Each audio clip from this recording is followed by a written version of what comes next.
at it and say, well, they'll have clinched the division. I'm not counting on that. I mean, to me, that goes right to the end. So you may get extended on the last week or so of having to overplay, or you might use up a few arms, and you need the durability. So I would agree with you. The minimum for me is actually 2 arms, a starter and a bullpen pitcher. I was watching Steve Phillips on SportsCenter the other night, and he was talking about bringing in a reliever so you could move Hoffman a little deeper in terms of what he has to do, and just set him up better. And because of there's going to be a lot of wear and tear here. I would agree with that. I stayed away from adding a bat because I looked at it when Santander, Varsho, Vladdy, Jimenez. If Vladdy gets to where he should be, and if those other 3 guys are healthy and can contribute at a level they should, maybe you don't need a bat. Yeah. That would be a big maybe, though, right? Well, all of this is predicated with how big the lettering is on maybe. Yeah, and I mean, if I'm going to my max, I'm going to want a bat because, Anthony Santander, there's a reason you brought him in, because he was a 44 home run guy a year ago, but he's giving you next to nothing this year, given the injury struggles, and you just have no idea what you're going to get if and when he gets over the injury struggles, right? Because he wasn't established as a Blue Jay before. And part of that was he clearly wasn't looking healthy, especially, before they sat him down. Before they sat him down, we were wondering why he was in the lineup, because he just didn't look like himself. And it was clearly an injury-related issue. So that's, that one's a tricky one too. But, I mean, you're not going to be able to have everything, but you do have to feel like there's a desperation here from this front office, right? Like, you hope there's a desperation from this front office, because they're they should be. Yeah, they're 9 years in here in the Shapiro-Atkins era and don't have a playoff win to their name. And how much longer can you go? Well, look, we've already seen 2 press conferences where presidents from the Leafs and Raptors were fired or not renewed, however you want to say that. And so if you're the surviving tandem, you want it to be you next, because take the hint. Well, if there's disappointment here, I mean, I would define disappointment. That would be missing the playoffs. Well, and you might even say that you got to read the room when it comes to this trade deadline. Like, you wonder, that ownership is very attuned to what's going on in this town right now, because this is a big moment in Toronto sports history, right? Where Rogers Communications, which owned the Blue Jays, has owned the Blue Jays for a long time now, and has been the sole proprietor essentially of the Blue Jays for a long time. Now, essentially controls everything. Controls the Leafs, controls the Raptors, controls every piece of sporting infrastructure in this town, essentially, outside of Larry Tannenbaum's WNBA venture, right? Yep. And a few other pieces, but I think there's a sensitivity there. Like, they just lost the popularity contest with Masai Ujiri in watching him walk out the door. There was quite a bit of backlash from that Keith Pelly press conference. Yep. Because I'm not sure that Pelly, who hadn't been, in his defense, hasn't been in town for the last decade, flew in from England, he's only been here about a year, even though he's from here. I'm not sure he really read that situation perfectly in terms of the way they let Masai go. Doing it the day after the draft didn't look good. When you had draft picks coming in for a press conference, there was a lot to roll your eyes about with that move. So that one didn't sit well. No, it was excuse me, clumsy. Very clumsy. Yeah. Obviously, the Shanna plan went kaput, and we all know how that went. That's understandable that Brendan Shanahan's not back. But again, there's a sour taste around the Maple. Okay, so just let me cut in for a second. Is the Shanna plan any different from Shapiro? It's almost the same. It's on length a similar of time. timeline. Yeah, I mean Shanahan got here a couple years before, but it's a similar timeline, and you could argue that there's been more squandered in Shapiro's era here, because it's not like they haven't won a playoff game. Like, it's not like they haven't really even gotten going. Like, at least the Leafs had a couple of series to their credit under Shanahan, and we all know, look, they came close to getting to an Eastern Final, and if they get to that Eastern Final this year, Jim, not that I don't think any of us think they're a comparable team to the Florida Panthers, but they had a really good chance to upset the Florida Panthers. If they would have done that, I think Shanahan would still be hanging around here.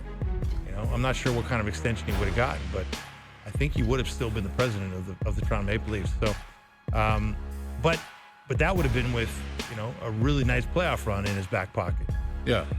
But Shapiro's got nothing of that sort on his resume.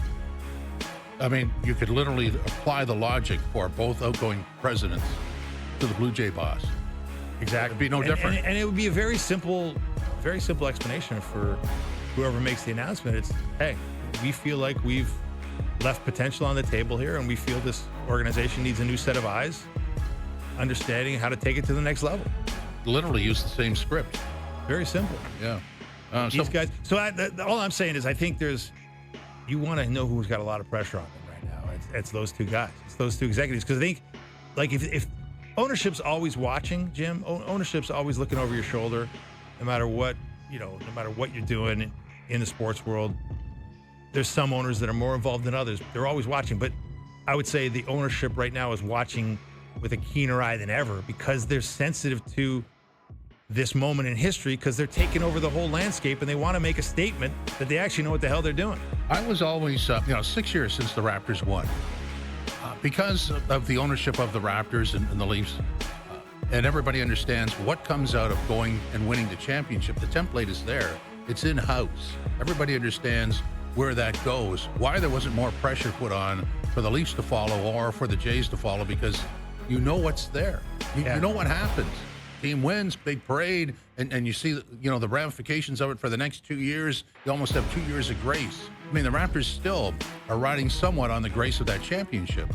Well, tell that to Masai Ujiri. Well, but they are. I mean, another job. I think, but that's when things were bad, people would go, "Well, the guy in charge is the guy who built the championship, so he's going to figure it out." There's a grace period. You're right. That's why Masai Ujiri is still a very marketable basketball executive. Yeah, because he's got that thing in his back pocket, right? He's got a ring around his finger. He's got an incredible trade history on his resume, and the last few years haven't gone as well. But he's also got a team here that has a lot of pieces and could be turned into something, especially in a wide open East. If things break their way, they could be a feel good story in very short order here. So it could also be a disappointment. I don't deny that that's a possibility as well. But you're right, man. It's there for them, but I think this is, if you're reading the room correctly, as Mark Shapiro and Ross Atkins, I think you understand that there's a real need here. There's a real need from the people above you for you to have success in this moment. I think a lot of people, first of all, they said 2025 was the year. Most of the people we've had on in the week that you and I have done this show have agreed that this is the year. You push the chips in the middle of the table, you go for it, because things start to change next year. Yeah, exactly. Things start to change. And that's reading the room. And look, next year could be like last year, where you never really got off the ground. You never really found it, right? It was kind of a disappointment from start to finish. Yeah. And you never really had anything going.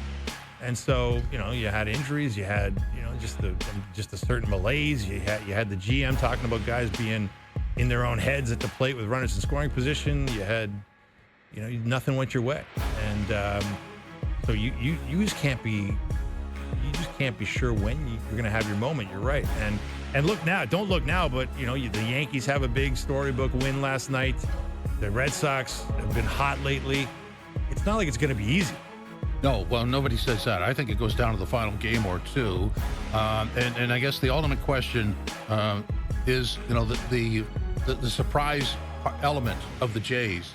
How does that track? Does it continue surprising, or does it sort of reach the level that, or a recessive level whereby it sort of evens out? Yeah. I don't have the projections on that, but somebody does. I don't want to go all Michael K on you, but the run differential is still not great. And look, I mean, whatever that means, it means something, right? It means that they've been up and down. Like, you look at their run differential since May 28th, it's really high. You look at their run differential previous to that, it was negative, right? So, or not very positive. So, we know this team can get hot. We also know it can be very, very cold, frighteningly, chillingly cold. Yeah, so we've been there. So if you had to do a max, what would you, if you could, I guess, empty the till, get whatever you needed to guarantee success, not only winning the division, but going deep in the playoffs, if not all the way? What are the pieces for you? Yeah, I think it would be much of what we discussed here, that you'd start with the 10-pole starter that you can count on to round out the rotation. You'd move on to a reliever, to your point, that the Steve Phillips' argument that put Hoffman in a better spot with another power arm back there. that would make his life a little easier and maximize his effectiveness.